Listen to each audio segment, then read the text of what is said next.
કેમ છો મજામાં ને જો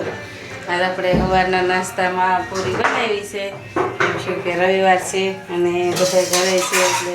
નાસ્તામાં બનાવી પૂરી કેમ કે મારા હંદે નાસ્તામાં પૂરી બહુ ખાવે આપણે જો બે થાળી પૂરી બનાવી તૈયાર થઈ ગઈ છે જો તેલ મેલાઈ ગયું છે ને થોડીક હરેસ આવી ગયા તો નાના નાસ્તો તૈયાર થઈ ગયો છે તો જો પૂરી પછી આપણા સમોસા પડ્યા કીધું આલો તર નાખી મજા આવશે પછી નવી રીતની ચટણી ખાવી હોય કકડા ચટણી ને શાક હજુ હરેશને દઈ દઈ નાસ્તો આવ્યો હરેશ રાત પાડી કરીને આવ્યા છે એટલે નાહી ધોઈને તૈયાર થઈને બેસી ગયા નાસ્તો મળે એટલે આપણે સુઈ જવાનું હા વાઈટ છે ખાલી નાસ્તો આવે એટલે નાસ્તો કરીને સુઈ જાવ જો બધે ડબલામાં એ તરીને રાખ્યા સમોસા બધા ખીચડી છે સાઈ ગરાઈ ગયો છે વાવડી પૂરી તરાઈ જાય બધી